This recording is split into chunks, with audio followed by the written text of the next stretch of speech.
Dan pemirsa, Ikatan Jurnalis Televisi Indonesia JTI saat ini Jumat 29 Oktober 2021 tengah menggelar perhelatan akbar Kongres ke-6 yang bertempat di Hotel Sheraton Lombok, Nusa Tenggara Barat. Acara ini dibuka langsung secara digital oleh Presiden Republik Indonesia Joko Widodo. Hadir pula berbagai tokoh penting dan para pemangku kebijakan, di antaranya Menteri Kominfo RI Johnny Gerard Plate, Gubernur NTB, Kapolda NTB, dan Pangdam 9 Udayana NTB. Juga turut para pemimpin redaksi televisi nasional, Dewan Pers, dan para pengurus inti IJTI, anggota via luring dan daring. Dan saya akan mengajak pemirsa FTV Jember kembali bergabung dengan gelaran akbar Kongres ke-6 IJTI yang saat ini telah memasuki sesi workshop media televisi dengan tema Positif Jurnalisme Bangkitkan Potensi Wisata Pasca Pandemi. Di masa-masa yang saya bilang super sulit di masa pandemi ini. Untuk itu saya langsung ke Ibu Wamen, Ibu Angel Netanu. Ya. Iya Mbak. Baik, nah ini Bu yang kami ingin sampaikan. Mungkin bagaimana kebijakan jangka pendek seperti apa yang akan diambil untuk membangkitkan wisata tanah air khususnya di era-era masa sulit seperti ini pandemi. Ya, jadi tadi Mbak Farida pertanyaannya pasca pandemi ya Mbak ya. Apa yang strategi apa secara jangka pendek untuk bisa membangkitkan wisata. Nah, kalau kita bicara pasca pandemi atau setelah pandemi berakhir, kami sangat yakin di sini bahwa rebound pariwisata itu akan cepat sekali. Ya, itu satu. Karena kita bisa lihat di dalam negeri sendiri ketika pembatasan itu dilonggarkan, langsung perjalanan itu meningkat. Gitu. Jadi dari segi volume kami sangat yakin ketika pandemi selesai, maka akan cepat pulih. PR-nya yang harus kita perhatikan bersama adalah spending power dari turis. Itu satu. Jadi memang karena pandemi ini kan sangat berdampak kepada ekonomi, sehingga purchasing power dari para turis juga akan menurun. Nah, tentunya pasca pandemi ini kita harus iringi dengan kebijakan-kebijakan yang bisa meningkatkan dan mendorong spending power dari turis domestik. Nah, yang kedua, kita harus bisa memastikan usaha-usaha dan pelaku pariwisata bisa terus mempertahankan kualitas mereka pasca pandemi. Nah, ini tentunya butuh kebijakan yang sudah kami lakukan sejak tahun lalu bersama dengan berbagai kementerian dan lembaga untuk mendukung ketahanan dari para pelaku usaha dan juga meningkatkan kualitas untuk beradaptasi para pelaku pariwisata. Nah, yang ketiga berkaitan dengan wisatawan mancanegara. Nah, ini kita melihat pasca pandemi pastinya kita berlomba-lomba dengan negara-negara lain yang memang bertumpu pada pariwisata, ya kan. Nah, jadi kita harus lebih strategik lagi ke depannya.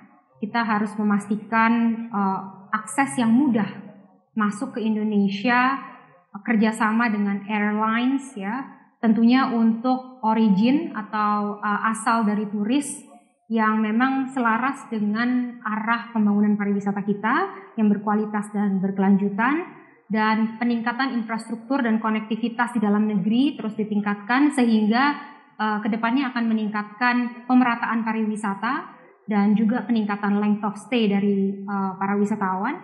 Dan yang paling penting, yang cukup penting menurut kami adalah promosi yang lebih strategis. Ya, jadi tidak hanya promosi brand-brand saja, brand Indonesia, tetapi sudah langsung ke konversi.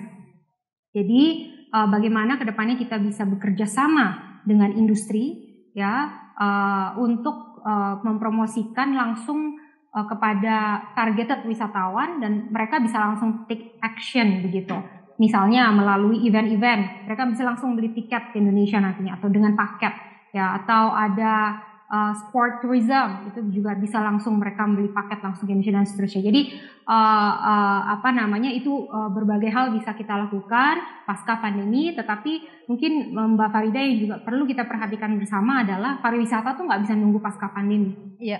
Jadi pariwisata tuh gimana pun juga kita harus bisa mendukung kebijakan-kebijakan di sektor pariwisata di masa pandemi. Baik, Ya, Ibu Angela. berdampingan dengan pengendalian pandemi itu sendiri. Nah, ini yang terus kita lakukan sejak tahun lalu. Kami terus berupaya agar kebijakan yang dikeluarkan itu bisa berpihak kepada sektor pariwisata di masa pandemi ini. Gitu, Mbak Farida. Ya, baik, Bu Angela, lantas bagaimana terkait pangsa pasar sendiri bagi wisatawan baik domestik maupun mancanegara di era pasca pandemi ini, Bu Angela? Oke, kalau bicara pangsa pasar, secara global memang kita melihat ada perubahan tren. Ya, yang paling mendasar adalah sudah pasti para wisatawan ini lebih concern terhadap isu-isu kesehatan gitu ya, kebersihan begitu. Jadi nanti kedepannya akan lebih banyak tour yang lebih private, lebih keluarga, lebih kecil gitu, jauh dari keramaian. Nah, dari sini kita juga melihat potensi wellness tourism dan juga sport tourism ya, karena berkaitan dengan kesehatan tadi, dan ini yang terus kita garap mulai dari hari ini gitu untuk mengantisipasi tren di pasca pandemi. Nah, yang kedua kita melihat bahwa pandemi ini mengakselerasi digitalisasi. Nah, jadi kedepannya kita emang harus betul-betul memanfaatkan momentum digitalisasi ini. Nah, kita lihat aja dari perjalanan wisatawan aja, kita sudah melihat dari awal mereka riset itu udah online, booking hotel online, schedule pesawat semua online, payment juga bisa online, masuk ke review destinasi, review hotel apa semua online, lalu mereka sharing di media sosial itu juga online. Jadi benar-benar dari ujung ke ujung online semua. Nah, ini harus bagaimana kita manfaatkan ke depannya. Semua pelaku pariwisata di Indonesia juga sudah harus aware, melek ya akan hal ini, karena ke depannya memang betul-betul pariwisata berbasis digital itu akan sangat berpengaruh gitu. Nah, yang ketiga kita melihat the rise of domestic tourism. Ini di semua negara kita melihat kecenderungan warganya untuk berwisata di negara masing-masing. Kita beruntung Indonesia memiliki pangsa pasar domestik yang cukup besar. Jadi kalau kita lihat angka sebelum pandemi di 2019, kontribusi dari wisatawan domestik sendiri sebesar 307 triliun rupiah. Lebih dari 307 triliun rupiah. Nah, ini dengan pergerakan sebesar 280 juta pergerakan wisatawan. Dibandingkan dengan Wisman, ya, itu di 2019 sebanyak 16 juta wisatawan yang berkontribusi sebesar 280 triliun. Nah, jadi artinya apa? Kita bisa lihat secara volume wisatawan Nusantara tuh potensi gede, besar sekali. Bagaimana PR-nya per satu perjalanan domestik ini bisa kita tingkatkan spendingnya. Nah, belum lagi ada lagi potensi dari outbound tourism. Jadi orang Indonesia yang pergi ke luar negeri. Sebelum pandemi kita melihat di 2018 itu ada 9,5 juta orang yang berwisata keluar dengan pengeluaran kurang lebih 150 triliun.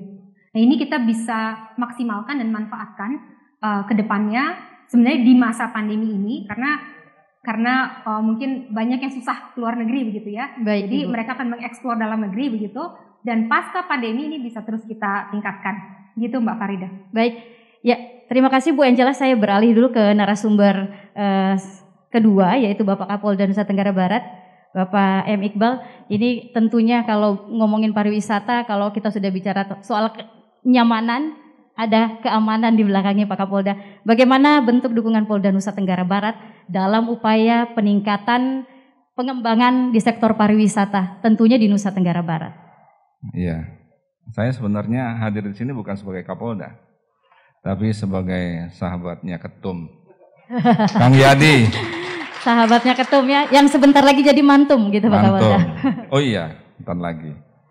Terus juga sebagai salah satu sahabat dan didikannya Bang Hendri Bangun, Bang Primus, Bang Imam, Mas Toto, Mas Rey, Bu Yulia, Mas Yogi dari Kompas, terus Mbak Retno, Yulian. Dulu kan kita satu tim, media bisa mewarnai apakah bangsa ini morta atau tidak dulu. Waktu era Pilpres. Terima kasih banyak. Saya sebenarnya sudah nyiapkan slide tapi kayaknya nggak usah lah. Ya kan? Intinya begini, sederhana sebenarnya. Media jelas semua sudah paham, apalagi ini pakar-pakarnya media. Mungkin lebih dari 70% mempengaruhi opini publik. Media, apalagi televisi.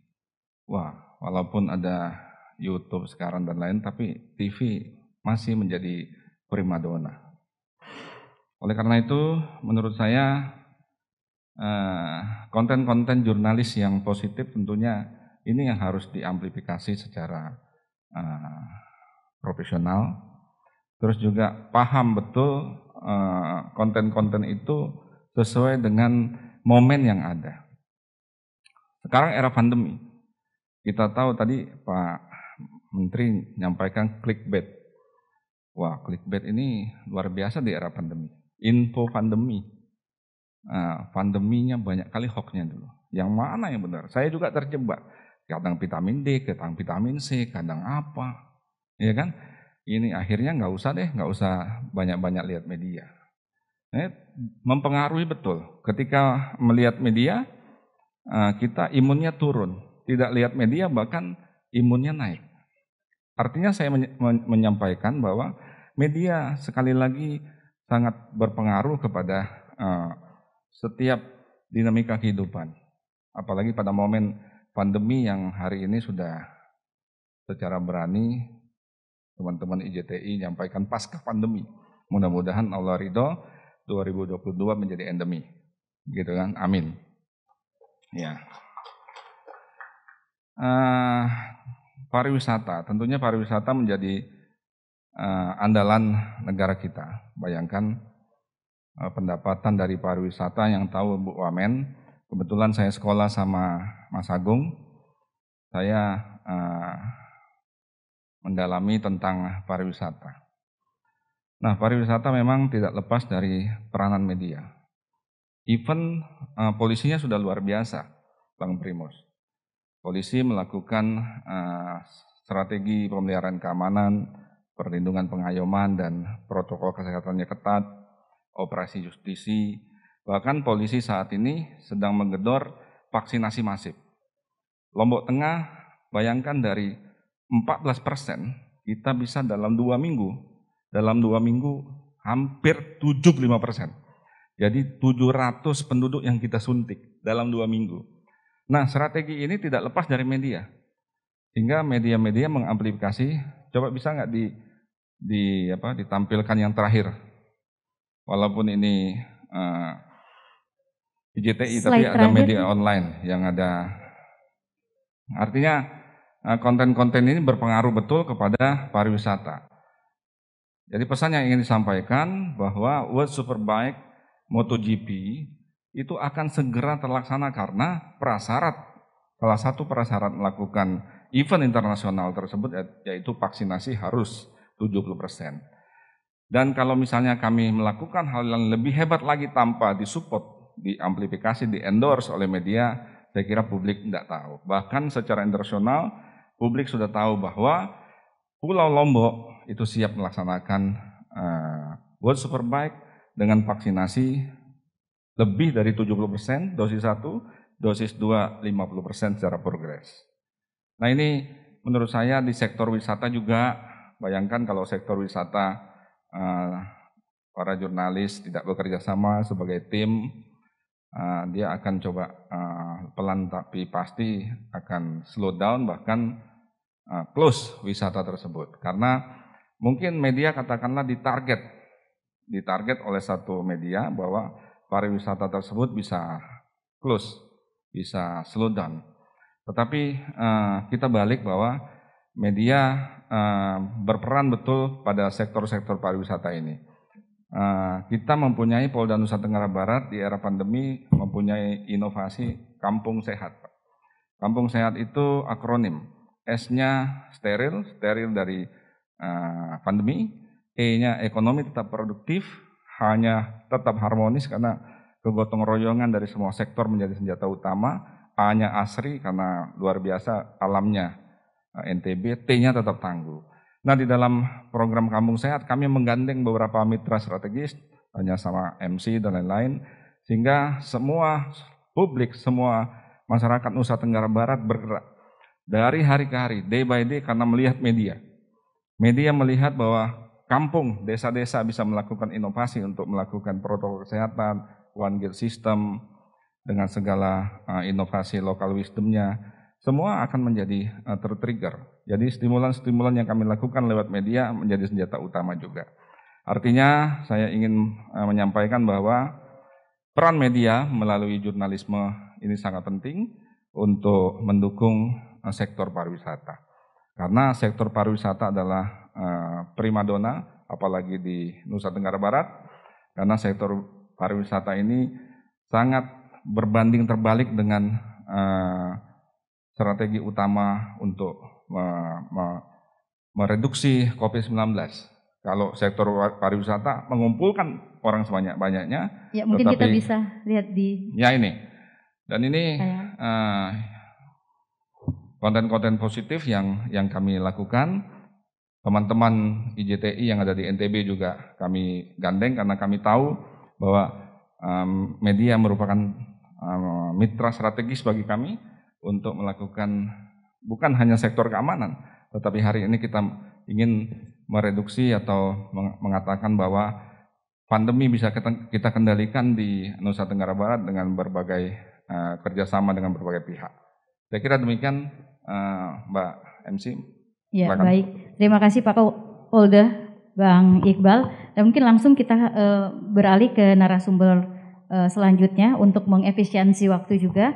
Kami persilakan Bapak Kadiskominfo untuk sedikit menjelaskan bagaimana strategi yang dilakukan oleh pemerintah Provinsi Nusa Tenggara Barat. Kalau kita melihat Lombok adalah menjadi salah satu destinasi super prioritas. Ya, terima kasih Mbak Rida, Pak Kapolda dan narasumber Mbak Yulia dan Bapak dan Ibu semua. Tentu strategi yang pertama itu kami berterima kasih di NTB ini diberikan hadiah Pak Kapolda yang mantan Kadif Humas Polri, sahabat dari Bapak dan Ibu semua. Dan alhamdulillah, kita berikan aplaus dulu. Alhamdulillah ini menjadi kebanggaan dan cara bagi kami untuk berkolaborasi yang sangat luar biasa. Ada 3 kata yang ingin saya rangkai untuk menjelaskan sedikit tentang strategi yang dibangun selama 3 tahun ini oleh Bang Zul dan Umi Rohmi selaku gubernur dan wakil gubernur. Yang pertama itu ada industrialisasi, yang kedua ada desa wisata, dan yang ketiga itu digitalisasi. Bisa kita bayangkan Pak, pada saat 2018 akhir, NTB ini atau Lombok Utara tepatnya dan Lombok Timur, Sumbawa dan beberapa tempat yang lainnya diguncang oleh gempa. Pada saat gempa itu terjadi, secara pasti sektor pariwisata itu kemudian langsung kolaps. Kita coba ingin bangkit pada saat awal-awal tahun 2019. Pada saat kita sudah bangkit awal 2019, di Maret 2020 kasus pertama tanggal 16 Maret 2020 itu terjadi di Provinsi Nusa Tenggara Barat. Baru saja NTB ini bangkit, kemudian diterpa langsung oleh COVID-19. Jadi dalam 3 tahun ini ada 2 bencana, ada 2 musibah yang ada di Provinsi Nusa Tenggara Barat. Gempa bumi dan COVID-19, pandemi COVID-19. Nah, kenapa saya mengatakan 3 kata tadi, industrialisasi, desa wisata, dan digitalisasi? Ternyata tidak semua bencana itu menjadi sebuah musibah yang berkepanjangan yang harus kita ratapi dan kita tangisi. Ada blessing in disguise yang terjadi di situ. Bapak-bapak dan ibu-ibu perlu untuk memahami bahwa kondisi finansial yang ada di NTB ini yang tidak terlalu besar, kami ini provinsi dengan penduduk yang hanya 5,1 juta.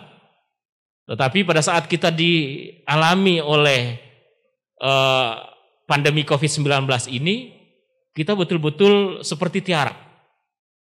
Apa yang dilakukan? Yang dilakukan itu adalah memaksimalkan potensi yang ada di NTB itu sendiri. Kami bersyukur ternyata dengan program unggulan Pemprov NTB industrialisasi itu, yang kemudian dijelaskan setiap waktu oleh Pak Gubernur itu, bahwa industrialisasi itu bukan membangun pabrik-pabrik besar. Industrialisasi itu adalah kemampuan kita memberikan nilai tambah kepada suatu produk yang dihasilkan oleh UMKM lokal kita yang ada di sini. Pada saat pandemi itu, Bapak dan Ibu semua, daerah-daerah lain atau provinsi-provinsi lain itu membagikan uang langsung tunai kepada masyarakatnya. NTB bergerak untuk mencoba cara lain, yaitu membuat paket JPS, jaringan pengamanan sosial, di mana di situ seluruh produk UMKM lokal kita itu kemudian kita beli dan kita salurkan kembali kepada penerima manfaat atau kepada masyarakat yang terkena. Apa yang terjadi di situ? Di JPS pertama itu, Mbak Rida, ada 300 UMKM yang kita bergerakkan. Kemudian setelah itu muncul sampai kepada angka 1000, dan di JPS yang ketiga itu ada hampir 5.000 UMKM yang bergerak untuk melaksanakan kegiatan jaring pengaman sosial dari kopi lokal kita, beras lokal kita, minyak goreng lokal kita yang ada di sini, yang itu kemudian menggerakkan banyak sekali tenaga kerja yang ada di Provinsi Nusa Tenggara Barat. Desa wisata. Salah satu program di NTB ini adalah desa wisata. Saya setuju dengan Mbak Angela tadi. Pada saat mengatakan bahwa potensi domestik kita luar biasa wisatanya itu, kita tidak pernah membayangkan bahwa kita akan terkena gempa di akhir tahun 2018. Dan kita juga tidak pernah membayangkan bahwa di awal 2020 kita akan terkena dengan COVID-19. Tetapi 2019 kami sudah menyiapkan program 99 desa wisata, di mana upgrading capacity dari teman-teman kita di desa itu kita lakukan. Kalau Bapak dan Ibu pergi ke salah satu desa wisata, misalnya seperti Desa Sade, kemudian desa wisata yang ada di Lombok Tengah, itu yang datang itu sebelum pandemi COVID itu tuh dari Perancis, dari Inggris, dari Eropa, dari China yang datang itu. Kami sempat kunjungi saat itu. Apa yang mereka manfaatkan? Ternyata media sosial ini menjadi sangat luar biasa. Nah, itulah yang kami bersyukur hari ini, Bapak dan Ibu semua, pembenahan desa wisata yang dilakukan di Pemprov NTB ini menjadi sangat masif, dan 99 desa wisata itu menjadi keyakinan bagi kami bahwa inilah yang harus digesa kapasitas kita, kemampuan internal yang kita miliki, kemampuan domestik yang kita miliki ini harus terus-terus kita kembangkan. Alhamdulillah Kementerian Kominfo sangat membantu kami di sini. Literasi digital terus berkembang, termasuk juga untuk pembenahan bagaimana UMKM kita itu menjual produknya secara digital, bagaimana desa wisata kita itu juga menjual potensi desanya juga secara digital. Seperti itu. Baik. Nah, yang terakhir Mbak Rida, untuk merangkai ketiga kata ini, tentu saya melihat di sini peran media ini menjadi sangat luar biasa. Saya melihat kalau misalnya sekarang tadi kita mengatakan, Mbak Rida mengatakan, oh ini ada berita-berita negatif. Justru Pak, pada saat pandemi itu, ya ada misalnya salah satu berita yang mengangkat tentang kopi lokal yang tidak diberdayakan. Justru karena ada fakta dan ada kebenaran yang diangkat oleh teman-teman media, itulah yang membuat sebuah program dan kebijakan baru untuk mengangkat teman-teman kita UMKM lokal yang ada di Provinsi Nusa Tenggara Barat. Jadi saya pikir tiga hal tadi ini menjadi sangat penting untuk kami sampaikan, dan oleh karenanya positif jurnalisme ini menjadi kebutuhan kita bersama di masa yang akan datang.